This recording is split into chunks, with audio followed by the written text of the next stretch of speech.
Hello everyone, welcome to my YouTube channel answer chemistry classes Hazaribagh.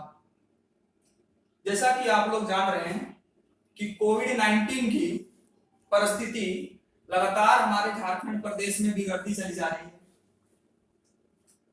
इस परिस्थिति को देखते हुए हमने घर बैठे शिक्षा प्राप्त करने की कुछ सोची है। चलिए अब चलते हैं, हम लोग कुछ अगले क्लास की ओर बातें करते हैं। क्या होगा क्या नहीं होगा वो देखते हैं थोड़ा सा। सबसे पहले हम लोग बात करते हैं क्लास 12 की। क्लास 12 की सिलेबस स्टार्ट करने जा रहे हैं।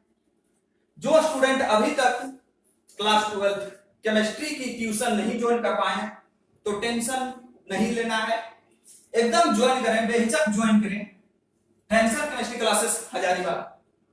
और थोड़ा सा चलते हैं हम लोग अपने सिलेबस की ओर मूव करते हैं। सबसे पहले क्लास 12 की सिलेबस की बात करते हैं तो टोटल 3 भागों में सिलेबस को बांटा गया है। पहला organic chemistry. Let discuss about organic chemistry. पहला चैप्टर है, वो चैप्टर का नाम है haloalkanes and haloarenes. दूसरा चैप्टर है एल्कोहल्स, फेनॉल एंड ईथर्स। तीसरा चैप्टर है aldehydes, ketone and carboxylic acid. चौथा है पॉलीमर्स। पांचवा है एमिन्स। छठा है बायोमोलिक्यूल्स। सातवां है केमिस्ट्री इन एवरीडे लाइफ। चलिए चलते हैं, हम लोग डिस्कस करते हैं फिजिकल केमिस्ट्री की कुछ बात करते हैं। ये सारे चैप्टर आपने पढ़ने हैं, क्लास 12 की सारे सिलेबस हैं। ऑर्गेनिक में कुल मिला के 7 चैप्टर है। उसमें आपको देखने हैं कि कौन कौन से पढ़ने हैं, कौन कौन से नहीं पढ़ने, वो सारे डिस्कस यहां पर किया जाएगा। बहुत सारे चैप्टर ऐसे हैं कि बहुत ज्यादा इंपॉर्टेंट है। बहुत सारे चैप्टर ऐसे हैं कि देख के ही पता चल जाएगा कि इसमें से क्वेश्चन कौन सा आने वाला है। चलिए आपके चलते हैं, डिस्कस करते हैं फिजिकल केमिस्ट्री में कुछ बातें करते हैं हम लोग। फिजिकल केमिस्ट्री में सबसे पहले आती है द सॉलिड स्टेट्स। आपने पढ़ा होगा सॉलिड, लिक्विड एंड गैस। तो वो सी बात ही नहीं, यहां पर सॉलिड स्टेट, पूरी एक सॉलिड की अवस्था पढ़नी है हमको, एक ही चैप्टर जिसका नाम है द सॉलिड स्टेट फिजिकल का। दूसरा चैप्टर है सॉल्यूशंस। तीसरा चैप्टर है इलेक्ट्रोकेमिस्ट्री। चौथा आता है केमिकल काइनेटिक्स। पांचवा आता है सरफेस केमिस्ट्री। ये पांचों में से पांचों आपको ध्यान नहीं देंगे। ज्यादातर आपको ये तीनों मतलब बोला जाए तो सॉलिड स्टेट्स, सॉल्यूशन, इलेक्ट्रोकेमिस्ट्री, ये तीनों बहुत इंपॉर्टेंट चैप्टर है। बाकी ये दोनों जो चैप्टर्स हैं वो तो देख के ही पता चल जाएगा कि क्वेश्चन कहां से आने वाला है। टेंशन एकदम ना लें। आगे चलते हैं हम लोग। बात आई इनऑर्गेनिक केमिस्ट्री की, तो वहां पर सबसे पहला चैप्टर जो इनऑर्गेनिक केमिस्ट्री में आता है the general principle and processes of isolation of elements. That means, इसको दूसरे शब्दों में आप कह सकते हो एक्सट्रैक्शन ऑफ मेटल्स। मेटल को अलग कैसे करते हैं अशुद्धियों से। यहां पर अगला चैप्टर की बात किया जा रहा है तो द पी ब्लॉक। अगला चैप्टर की जब बात कर रहे हैं तो the P block elements. Next chapter की बात कर रहे हैं तो the D block and F block elements. और सबसे लास्ट चैप्टर की बात किया जाए तो वो है कोऑर्डिनेशन कंपाउंड्स। ये सबसे लास्ट चैप्टर है। तो इन सारे चीजों को हमने डिस्कस करने हैं पूरे साल में। पूरे साल क्या, हालांकि आधा साल तो निकल गया। और इस लॉकडाउन में जिसको पढ़ने का दिल ना किया हो तो समझ लें कि कभी पढ़ने का दिल ना करे। You have to be remember that fact. चलिए हम लोग आगे मूव करते हैं। सबसे पहले हम लोग पढ़ेंगे ऑर्गेनिक केमिस्ट्री। इन सारी चीजों में हम लोग पढ़ेंगे कि ऑर्गेनिक केमिस्ट्री की सिलेबस कैसे कंप्लीट करें, कैसे ना कंप्लीट करें। लेकिन एक चीज आपको फैक्ट याद रखनी है कि ऑर्गेनिक केमिस्ट्री याद करने से पहले ऑर्गेनिक केमिस्ट्री को जानना पड़ेगा। ऑर्गेनिक केमिस्ट्री है चीज क्या है ये। सबसे पहले आपको यह जानना बहुत जरूरी है कि ऑर्गेनिक केमिस्ट्री में जितने सारे चैप्टर्स हैं उसमें कौन सा मसाला, कौन सा मटेरियल्स लगेगा आपको। अब विदाउट मसाला का आप चिकन बनाने जाओगे तो बनेगा नहीं। इसलिए हम लोग चलते हैं कुछ डिस्कस करते हैं कि ऑर्गेनिक केमिस्ट्री की कौन सी सारी ऐसी चीजें, मसाले हैं जो मिलेंगे आपके पास। चलिए हम लोग बात करते हैं। सबसे पहले बात करते हैं ऑर्गेनिक में आता है क्या चीज और ये सारे चैप्टर किसके ऊपर बेस्ड है। चलिए आगे हम लोग मूव करते हैं थोड़ा सा और ऑर्गेनिक केमिस्ट्री की सारी जानकारियां लेंगे।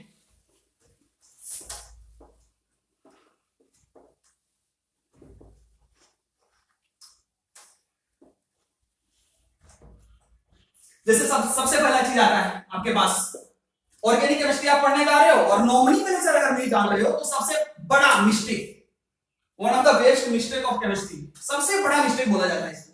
नॉमिनोक्लेचर के बारे में हम लोग चर्चा करेंगे। नॉमिनोक्लेचर होता है क्या चीज है? Nomenclature of organic compounds, compounds का शॉर्ट फॉर्म है नॉमिनोक्लेचर ऑफ ऑर्गेनिक कंपाउंड्स। कैसे करेंगे नॉमिनोक्लेचर? दैट मींस दूसरे शब्दों में आप बोल सकते हो इसको कि आईयूपीएसी नेम कैसे सीखेंगे। आईयूपीएसी नेम सीखना जरूरी है, इसीलिए शायद किसी ने बोला है कि IUPAC name is the backbone of organic chemistry. जो नॉमिनोक्लेचर है किसी भी ऑर्गेनिक कंपाउंड का, जो नॉमिनोक्लेचर है वो रीढ़ की हड्डी है। भाई रीढ़ की हड्डी अगर यदि नहीं रही आपके पास तो आप चलोगे कैसे? तो सबसे पहला फैक्ट क्या है, हमने क्या पढ़ना है? Nomenclature of organic compounds. Organic compounds के सारे नॉमिनोक्लेचर हमने हालांकि फर्स्ट ईयर में पढ़ के रखी हुई है, लेकिन थोड़ा बहुत तो जानकारी इसमें भी जरूरी है। दूसरी चीजें हैं यहां पे, दूसरी जो बात आती है वो बात आती है आइसोमेरिज्म की।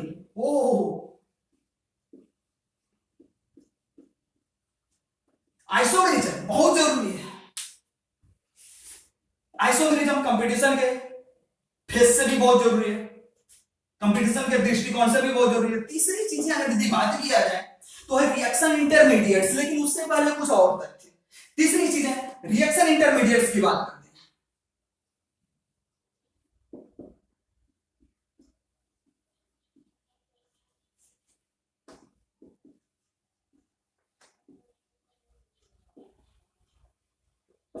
रिएक्शन इंटरमीडिएट्स की बात करेंगे। चौथी और लास्ट चीजें जो हमने पढ़ने हैं वो बहुत जरूरी है। मैक्सिमम 12th के स्टूडेंट इसी में फंसते हैं। मैक्सिमम तकरीबन बात किया जाए तो 90% यानी कि 90% स्टूडेंट इसी को नहीं जान पाते कि ये है क्या चीज, जो इसका नाम है इलेक्ट्रोफाइल।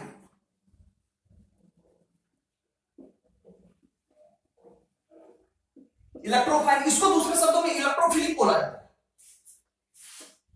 एंड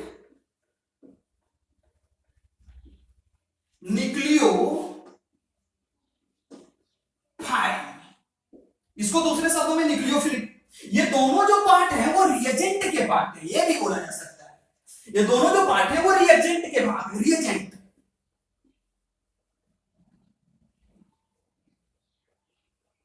रिएजेंट के दोनों पार्ट हैं, ये आपको सीखने हैं। ये चार चीजें ऑर्गेनिक केमिस्ट्री स्टार्ट करने से पहले ये चार चीजें आपको दिमाग में लोड करते हैं। अब कैसे लोड करोगे, कैसे नहीं लोड करोगे, वो हमारे साथ बनते रहिए, सारी चीजें दिए जाएंगे। बने रहिए मेरे साथ यूट्यूब पर, फैंसन केमिस्ट्री क्लासेस। अब थोड़ी सी हम लोग बात करते हैं कि ये चारों चीजें पढ़ा कैसी है। पढ़ेंगे एकदम हर हाल में पढ़ेंगे, जैसे भी पढ़ेंगे चारों चीजें। अब नोमेनक्लेचर की बात किया जाए, नोमेनक्लेचर हमने फर्स्ट ईयर में भी पढ़ के रखा हुआ है, बस वही नोमेनक्लेचर हमने सेकंड ईयर में दोहराना है। अदरवाइज तो हम लोग तो पीछे हो जाएंगे, बहुत सारे पीछे हो जाएंगे, लेकिन आप टेंशन ना लें, पीछे तो हम लोग कदापि नहीं होंगे। अब थोड़ी सी हम लोग बात करते हैं कि ये चारों चीज डील कैसे किया जाए, कैसे ना किया जाए। नोमेनक्लेचर को हम लोग सीखते हैं कि नोमेनक्लेचर होता क्या चीज है। सबसे पहले हम लोग नोमेनक्लेचर की चर्चा करते हैं, बहुत जरूरी चीज है nomenclature. What do you mean by nomenclature?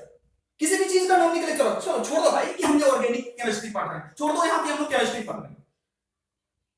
किसी भी चीज का नोमेनक्लेचर होता है। नोमेनक्लेचर मतलब नामांकन, किसी का भी नामकरण करते हैं, किसी भी आदमी को बुलाते हैं, किसी भी चीज को नाम द्वारा बुलाते हैं, या किसी को भी।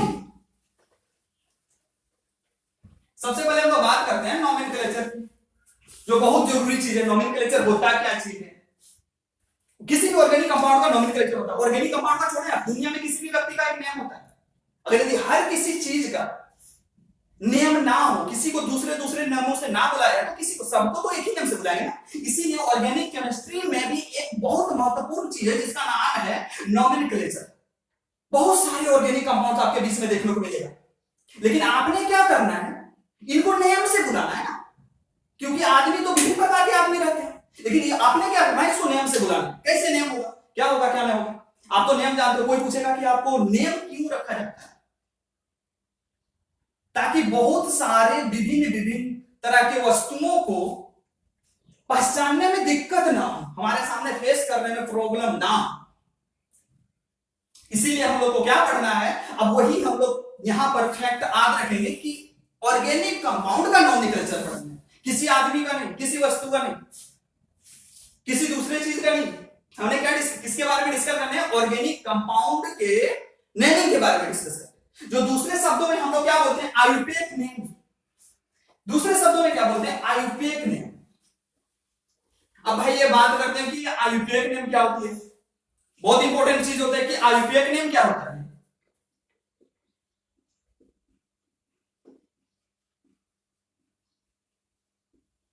आयुर्वेद नेम क्या होता है, international union pure applied and chemistry, वही चीज है, सारी चीजें वही है। तो आपने याद रखना है कि आयुर्वेद नेम कैसे लिखेंगे, इसकी कुछ रूल रेगुलेशंस हैं, आपको जाने हैं। वही पुराने नोट्स, टेंसर केमिस्ट्री क्लासेस के फर्स्ट ईयर के पुराने नोट्स में सारे रूल हमने डिस्कस किया हुआ है। आपको कभी टाइम मिले तो आप नोट्स में जाके चेक करना। टोटल 12 रूल्स लिखे हुए हैं उनके हमने, लेकिन थोड़ा बहुत क्या हम लोग चर्चा करते जाएंगे। किसी भी आयुर्वेद, किसी भी ऑर्गेनिक कंपाउंड का आयुर्वेद नेम 4 भागों में होता है। कितने भागों में होता है, 4 भागों में। आपने यही याद रखना, 4 भागों में होते हैं, सारी चीजें डील्स हो जाएंगे। ये 4 चीजों में पूरे पूरे दुनिया की सारे चीज, सारे ऑर्गेनिक कंपाउंड्स का नेमिंग इसी में आ जाएगा। जैसे 4 नेम है, क्या चीज हमने पढ़ा के रखी है, आप लोग जाएं और देखें, जरूर देखें। आपने देखना ये जरूरी है कि हमने कहीं लिखाया हुआ है या नहीं लिखाया हुआ है। किसी भी ऑर्गेनिक कंपाउंड के आपके नेमिंग सीखने हैं तो आपने क्या करना है, ये 4 चीजें याद रखनी है। सबसे पहला चीज क्या है, प्रीफिक्स। प्रीफिक्स, हाँ, जो आप सोच रहे हैं वही प्रीफिक्स, बिल्कुल बिल्कुल। क्या प्रीफिक्स, आपने क्या याद रखना है, प्रीफिक्स। दूसरे में क्या याद रखना है, वर्ड रूट। हमने पढ़ के रखा हुआ है, वर्ड रूट भी बोलते हैं अथवा रूट वर्ड भी बोलते हैं। क्यों बोलते हैं, ये भी हमने जिक्र किया हुआ है। तीसरा में क्या लिखा हुआ है, सफिक्स। ओ नो, बहुत स्टूडेंट का यहां पर चकमा खा गए कि सर आपने तो सफिक्स 2 प्रकार का बताया। हाँ भाई, प्रीफिक्स भी 2 प्रकार का होता है, ये भी प्रीफिक्स भी 2 प्रकार का होता है, सफिक्स भी 2 प्रकार का होता है। लेकिन आपने किससे को बोलते हैं प्रीफिक्स, किसको बोलते हैं वर्ड रूट, किसको बोलते हैं सफिक्स।